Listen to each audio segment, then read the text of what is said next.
Excellent. So what are the options here for induction therapy? I'm sure we have a little bit of difference in perspective, difference in opinion. That's the beauty of medicine. Nina, how would you treat this patient? Yeah, I'd say right now, probably the standard approach for a patient like this would be what is commonly known as VRD, or bortezomib, lenalidomide, and dexamethasone. As you know, we like to make everything sort of an acronym in myeloma, but VRD would be the standard. This is based on the SWOG 0777 trial, which showed that triple therapy is efficacious and better than double therapy. I think we've all decided as a myeloma group that 3 drugs is better than 2. And this is one of the reasons that we can use this as an NCCN accepted option for frontline therapy in multiple myeloma. So Ajay, there are other NCCN guideline approved combinations. Nina mentions VOD is the highest level of evidence. Is VOD your choice? Would you have some other thoughts? I think that's 2000 late, as you would say.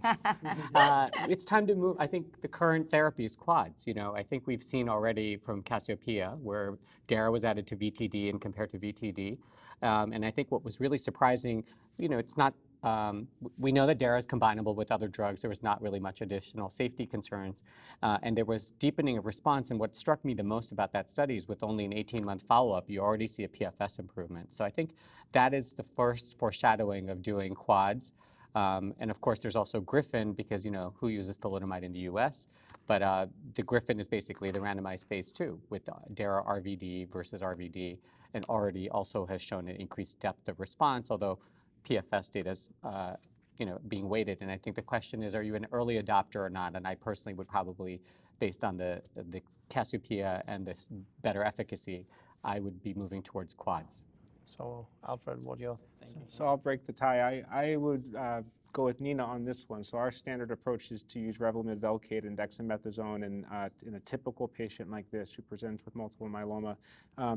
I think it's likely in the future we will all move towards quads, but our approach has generally been to wait for higher levels of evidence and even overall survival data to make those kind of moves. However, we have been using quadruple therapy in select cases. And so based on the Cassiopeia data, where there was clearly some less early progression events and even less early deaths from myeloma progression in the early phase of that trial, so patients who have very aggressive presentations or who don't have a partial response within 2 cycles with the standard triplet regimen, we've been adding daratumumab either after failure to achieve a good response with RVD or upfront.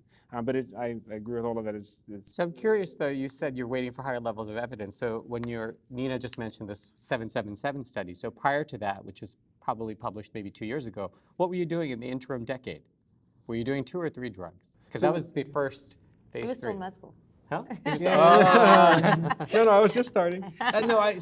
We were applying a similar approach. So I think we were, I mean, at that point, it was a lot of small phase 2 studies that were governing, because basically the novel agents were tested in different combinations in phase 2 studies for a long time in the US because we weren't comparing them necessarily in phase 3 studies to cytotoxic regimens like they were overseas. And so we were doing a lot of Cyborg-D or Revlimid and dexamethasone, except for higher risk cases where there are more aggressive presentations. So we weren't uniformly applying RVD until that study came out, actually. So you're putting us a little bit on the spot here. You're asking what did we do before the data was out. So the first presentation for the VOD regimen, I think was back at ASH of 2008. And the NCCN guideline adopted it in 2009. And the paper came out in Blood in 2010. So NCCN guideline was even before the publication because there was one phase 1-2 trial that was presented at the ASH meeting. So I think the field at the early adopter kind of institutions and guidelines are very fast picking these things up. But I think the key question there is he, because Alfred was saying that he wanted higher level evidence. And yet we know that from practice patterns that the phase 1-2 study, which you referred to, basically changed US induction therapy for probably at least 7 to 8 years before 777 was presented. But I think this is a different, if I may, this is a different era. So back then, we really didn't have much of anything, and we knew that triple therapy was probably better. Now we're talking about making something better, even better. So we have RVD plus transplant plus maintenance. I know that's another issue about the transplant, but let's just say, and people are doing well. We have potentially KRD. That's also being studied, and some people are early adopters of that. And then you're talking about quads. How much more are we going to use for potential financial toxicity, et cetera, without the data. So how far are you willing to go without the data to make an incremental increase in efficacy? I agree with you. We're probably going to head in that direction. I guess I'm a little bit hesitant to adopt it until I get a little more definitive data from Griffin. When this all comes out, we're all going to say the same thing. Oh, but they did it with transplant. What if we did it without transplant? What if it was DARA and KRD, et cetera? It's going to be the same. You bring up an important point, which is there's this reticence or reluctance to use our novel therapies early.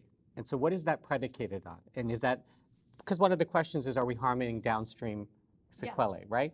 But I think we have to recognize, and we talk about this more and more, which I'm glad, but first of all, no myeloma overall survival curve to date is flat. Right. We lose patients from day one, and those are primarily high risk, frail, elderly, renal failure, but we don't have a flat overall survival curve. Right. Number two, you don't always have, you can't capture patients all the time, right? So there's attrition. We know that the number of patients you start with diminish with first relapse, second relapse, so forth. We also have diminishing response rates and PFS with each successive relapse. Our best chance of getting disease control for long term is really early. First, and perhaps the initial induction and maintenance, followed by first relapse. So and then the final point is, what is the concern? You know, I think quads for everyone forever is not sustainable. I don't think any of us in this room would advocate for that, both from a practical point of view, economically, toxicity point of view. But I think one of the benefits we've seen, Cassiopeia, even with a VTD backbone, which has been shown to be superior to CyBorD, DARA addition led to PFS improvement at 18 months with a transplant included. Right. That's really impressive. So I don't think we're so far apart, actually, because I think my point is that to uniformly apply a regimen to everybody and say this is the standard of care and deviating it from it and it is wrong, I think we need very high level of evidence. But we use those smaller studies maybe to add it to patients who we were worried about. And so that's, just like you said, you would apply that even before SWOG SO777, those smaller studies give you license and give you safety data to be able to use these regimens for people who you're worried about. But I still think I would ask, what is the limiting principle in terms of the intensification of first-line therapy? I think we're probably going to have 2 new therapies for myeloma approved sometime in 2020, a BCMA CAR T-cell, the BCMA antibody drug conjugate. Certainly there will be early phase studies 1 and 2 that kind of throw them in with DARA, RVD. What would be your limiting principle for when you make a 5 or 6 drug regimen? Well, as a I think to that point, therapy? more is not always better, right? So high dose Dex is not superior to weekly Right, Dex. exactly. DCRD is not superior to RVD. Right. So not all drugs are created equal and not all quads are created equal.